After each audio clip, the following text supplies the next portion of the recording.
nangyayari sa tao? Mamamatay hindi lang po ang physical spiritual. Talaga?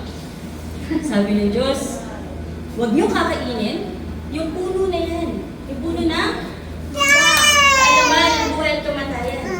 Anong ginawa nila? Dahil nagkaroon ng gera sa langit, ano kayo ng kaway doon? Yung mga anghel nag-away-away. Merong anghel na nagpapesta laban sa Diyos. Pagsakin si Bongbong. Ay! Ang anghel, nagpapesta sila laban sa Diyos. Pero kaya ba nila yung Diyos? Hindi. Kaya, dahil spirito sila, hindi sila mamatay. So, pinatapon sila sa lupa. Sino to? Sino tong fallen angel na to? Si Satan. Kita niyo yung Satanas, yung tao. Bawal daw. Ano sabi ng Diyos? Bawal kainin nyo? Bunga na? Puno na? Sanas mo yun? Nakasanabi nga ano eh. Bunga ng halaman. Pero dahil si Satan, sabi niya kay Eva, Deb, ano mo yan? Pag kinain mo yan, magiging katulad ka na Diyos. Hindi! Sabi ng Diyos, huwag ko daw kainin. Hindi! Okay lang yan! Tignan mo, sarap. So, ito Satan, hukot, anong binigay niya sa tao? Unbelief kanino? Huwag kang maniwala sa dahil dun, kaya nakagawa na kasalanan ng tao. At dahil sa unbelief nila, kinain nila yung prutas. Oh, di ba? Hindi ka naman namatay. Namatay ba si Eva? Nakanain niya? Hindi siya namatay. Pero, di ba? Sabi niya sa Eden, maniwala siya, hindi ka naman namatay. Pero ano yung namatay sa kanila? Ang kanilang espiritu. At dahil ang Diyos ay perfecto at walang kasalanan, hindi siya pwedeng mamuhay kasama ng mga kasalanan. So man became sinner. And he no longer live with God. Kaya ang tao ay nahiwalay sa Diyos.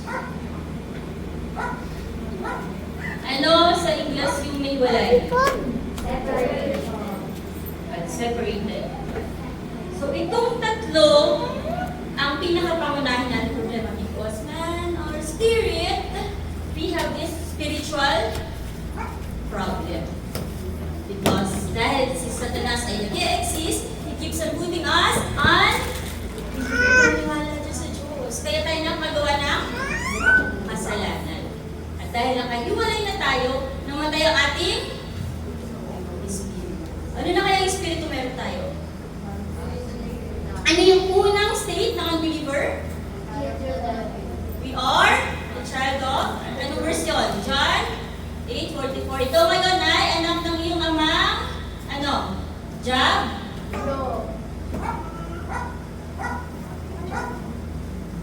So ito yung unang states ng mga unbeliever o yung mga hindi naniniwala.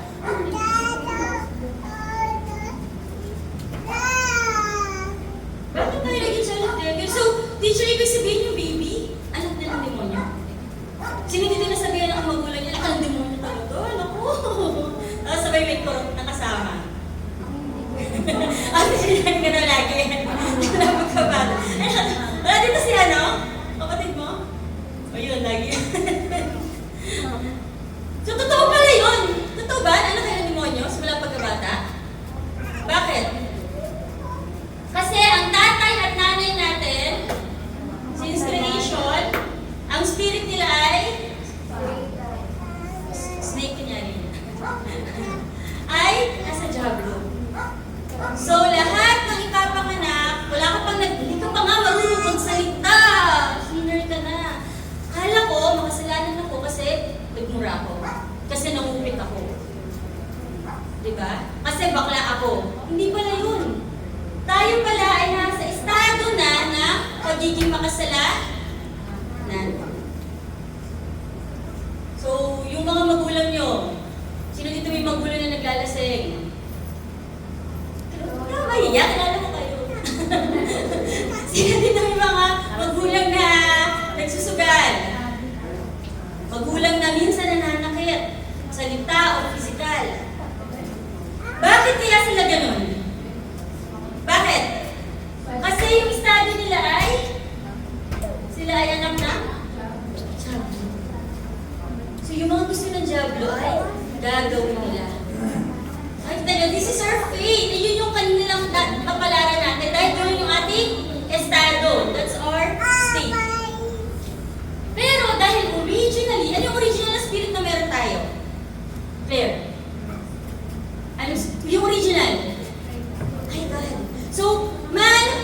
be with again. Lagi natin gusto bumalik kasi yung original spirit natin eh. Kaya, ang ginagawa natin lahat ng makita natin na, ay, ito Diyos ko, naku. Wala akong panyo. Pupunasan pa tama? Lahat na nakikita natin na created in the image of God, we tend to bow and worship them. Ay, ito yung mukha doon ni Christ, nakautot sa bato. Kasama ko doon, sasabihin ko, pupunasan ko pa yun. Kasi, yung original spirit natin is the Spirit of God, that's why we wanted to go back and worship God. So, lahat ng tao, gumagawa ng paraan para makabalik sa Diyos. Pero, yun lang ba yung mga Diyos? Yung mga image lang ba ng God? Hindi. Yung iba sa atin, ano yung mga ginagawang idols? Pera. Ano pa? Pag-aaral. Tama? So, lahat ng bagay na para sa atin ay mas mataas kaysa sa Diyos, tawag ka na dun ay idol. Anong pinaka-importante sa inyo ngayon? It could be your family, it could be your relationship, it could be money, it could be any of your possession. Edukasyon, pamilya. Kung yan ang pinaka-importante sa inyo na mas importante pa yun sa Diyos, yun yung inyong idol. At dahil gumagawa tayo ng mga idol worship, ano nangyari sa atin? Nagkakaroon tayo ng mga problema sa, ano ba ito? Mental affliction. Sino dito pag-exam kinakabahan? Sino dito kinakabahan na sa future nila? Saan ako papasok na school? Makakapag-aral ko ba ako? Ulit!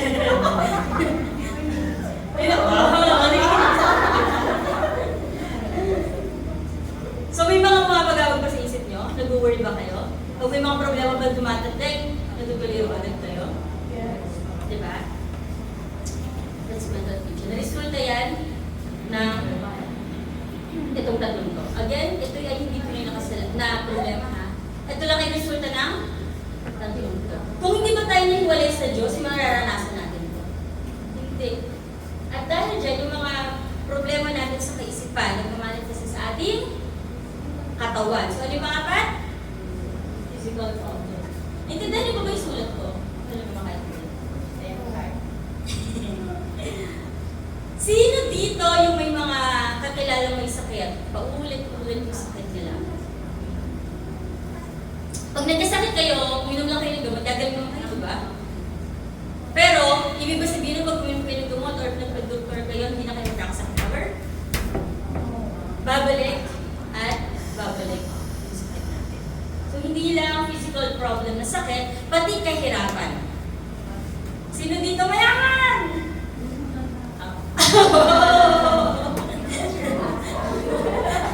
Hindi siya? Sana totoo. Dati ka na ba? Hoy, ang tara!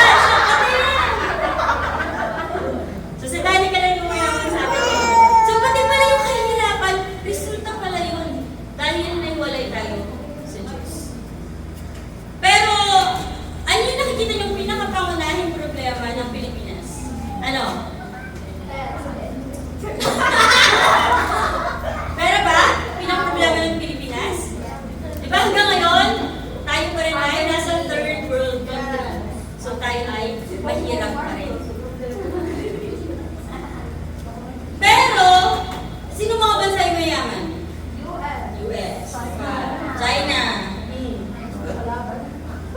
Pero sa palagay niyo ba yung problema ng China, ng US ay iba sa problema ng Pilipinas? Kung titignan lang natin siya sa panlabas, ay oo, iba. Sila, ang problema nila, hindi sila democratic, di ba? Tapos tayo mahirap yung problema natin. Pero hindi natin naiisip na, ito lang naman talaga yung problema. Yung mga sinasabi ko nila na they're not democratic, we're poor, these are just results of all these things. Pero nakikita lang natin itong mga tawag dito sa mga problema kayo, yung mga nakikita lang. Dahil dyan, dahil nagwalay tayo sa Diyos, pag namatay tayo, isa lang yung pupuntahan natin, ano? So, ano yung pang? Ilan na? 1, 2, 3, 4. Ano yung 5?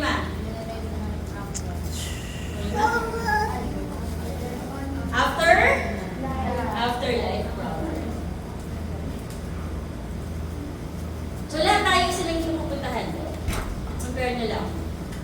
At dahil dito, ulit sa tatlong to, nagkaroon ka ng generational problem of generation. Sino dito ang diabetic yung magulang kasi diabetic yung lolo? Ano yung mga namana natin? Pag may cancer yung magulang nyo o yung lolo nyo, pwede ka ba mag-cancer? Pwede, di ba? Yun yung namamana natin. Isa sa mga banat na namamana natin. Pag yung, sino dito yung mainitin yung ulo? Kasi mainitin yung ulo ng magulang. So, ibig ba sabihin nun, pati yung mga magiging anak nyo, ganun din, mamamana ba nila yun? Sino dito maganda kasi maganda yung magulang? Relate na relate kayo, ha? So, pa ba yun? So, paano natin mapupunod yun? Paano natin mapipigilan itong mga problema na ito? Alam ba ginagawa ng tao? Lalo na dito sa generational curse, mahirap yung nanay ko, nag-asawa siya ng maaga. Kasi yung lola ko ganun din, nag-asawa ng maaga, kaya mahirap. So, ngayon nangyari ko sa kapatid ko, so, kailangan makawala ako dito sa cycle ng problema natin. Di ba, Danica? Huwag na sa akin.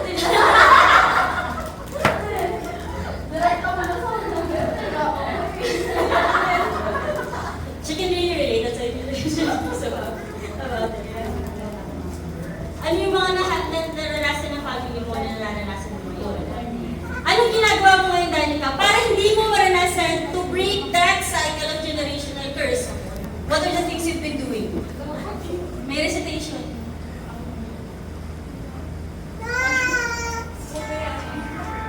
Diba, you're putting on so much effort, tama? Sino dito nag-aaral para hindi magaya sa mga magulang? Diba, gusto nyo makatapos, gusto nyo magkaroon ng makapasok sa good university, to land a good job, to find a good career, tama? Para hindi tayo magaya sa mga magulang natin, para magputol natin ito, tama? So, man will do everything to solve all these problems. Pag may sakit ka, gagawin mo. Ito na hospital, diba? Pero kahit hospital ka, pwede bumalik yun. So, we try to solve this using our own efforts, using science, using psychology, using humanism, using religion. Ay, kasi ba akong dadasal ako? Kasi, kailangan ko na masolve ito. Pero I'm telling you, walang magagawa ang tao para masolusyonan lang ito. Again, hindi ito yung na problema. Ito lang ay naging problema dahil resulta ito ng tatlong ito. Ngayon, sino kaya tumapos kayo sa tanas? Sinong kaya tumapos sa mga kasama? At sino kayang makapagpabalik ulit sa atin sa Diyos? Alam niyo ba? Hindi pa. Nung kinain ng tao, inagbabawal ng pagkas. They disagree ito. Palagay niyo ba hindi alam ng Diyos na gagawin nila ito? Kaya nang ginawa ng Diyos? Genesis 3:15. Doon pa lang nagpadala na siya ng talumbas. I will send the offspring of. Bakit nga ulit offspring? Tandaan niyo? Mas mawa ng gamo. Nagaan pa ba sa? So the Christ was sent even before time and creation began. Nandiyan na. Alam ng Diyos na gagawin ng tao. Alam ng Diyos na dadayain si Satanas sa tao. Kaya kasi pala, nagpadala na siya ng Kristo. Pero bakit kailangan maging offspring of the woman? Ano ang anak ng makasalanan na tao, na nanay at makasalanan na tatay? Makasalanan na anak. Kaya ang Kristo na ipinadala ay kailangan manggaling lang sa isang tao. Kaya kay Mary lang, hindi kasama si. So, sino kasama ni Mary? Ang Holy Spirit. Because God is Spirit, so with the Spirit. And sino ba kailangan iligtas? Yung isda ba? Yung ibon ba? Sino? Tao. Kaya kailangan dumating ng Kristo bilang tao at Espiritu. Nakuha niyo kung bakit kailangan galing sa Virgin Maria. Guys, kagaling sa Virgin. So maraming nagkiklaim na sila ang Diyos. Si Allah, si Buddha, si Confucius, si Kibuloy sa Pilipinas, sa ibang bansa. Sobrang daming nagkiklaim na sila yung Christ. At alam niyo ba kung sino pa yung nagkiklaim na Christ? Alam niyo kung sino? Ikaw. We wanted to solve all this through our own effort. Eh, hindi nga. Wala kang magagawa. So, sino lang yung nag-qualify bilang Kristo? Na dapat siya ay hindi makasalanan, na hindi dapat siya galing sa nanay at tatay. Sino lang? Si Jesus lang. So, yung pinangako na Kristo noon pa man, sa umpisa pa lang, ay dumating 2024 years ago. At sino yun? Si Jesus. Kaya si Jesus ang Kristo. Yung pala yung kala ko apelido niya yun. Jesus and Christ. Ganyan na. Kala ko apelido niya yun, hindi pala. Yung pala yung sabihin na Jesus is the Christ. Sige nga, kantahin niyo. 1, 2, 3, go. Jesus is the Christ. Sige na lang. He's in my heart. He's the answer to every problem. With some lies within, and He will spread His words to every place on earth, and He will come again soon. Jesus is the Christ, and He's in my heart. He's the answer to every problem. Ang galing. So, sabi sa kanta, si Jesus ang Kristo. Kaya pala kailangan natin maniwala kay Jesus. Hindi pala sila hiwalay. Dahil si Jesus ang pinadalang Kristo na ipinangako noon pa man. Yun tayo kamahal ng Diyos. Na nung naghiwalay tayo, nakahanda agad yung ating pagbabalik sa Kanya. So, mas luminaw ba sa inyo kung bakit si Jesus yung kailangan paniwala? Pero, Jesus, meron siyang 3 offices. Sa CA, sa Timog. Sa Malacan, sa Balikatan. Ano yung mga offices ni Jesus na yon? Naninig ni Christ na yon? Ano yung trabaho ng mga propeta dati? Sila yung ano? May kilala ba kayo mga propeta? Elijah, sa Isaiah, sino pa? Jeremiah. Ano yung trabaho nila? Sila yung mga messenger. Sila yung kinakausap ng God para iparating sa tao yung kanyang mensahe. Pero kahit isa sa mga propeta na yon, walang nakapagpabalik sa tao sa Diyos. Only the true prophet can solve this separation. At sino yung true prophet na yon? That true prophet is Christ. Ngayon, dati, ang ginagawa ng mga pares, sila lang yung pwede pumasok sa templo. Pag may kasalanan ng mga tao, nag-offer sila ng ano? Ano mga offering? Mga hayop, di ba? Tapos yung dugunon, yun yung dugo sa dambana. Pero, wala kahit sino priest yung kayang maghugas ng ating mga kasalanan. Sino lang yung tunay na priest na yon? Si Christ. So, only the true priest can wash away all our sins. And the true priest is Christ. Kaya nga, kailangan niyang matay para dugo niya lang yung makapaghugas ng ating kasalanan. Ano to? Sino natapos dito? Mga animal pest control ba? Para matapos ng ahas na to. Sino? The true? The true king. At sino yung true king na yun? Only Christ. So Christ came here as a true king, true priest, and true prophet. I'm about to say true prophet. Joke kasi. Finish all these three problems.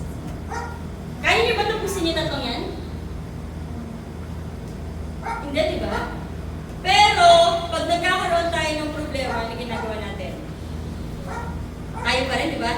Ito matapos. Napupunta pa rin tayo sa Genesis 3 na katulad nito, gusto niyo maging Diyos. Naniniwala ba kayo na si Jesus ang Kristo na siya lamang kaya tumapos ng lahat ng problema? Sino naniniwala?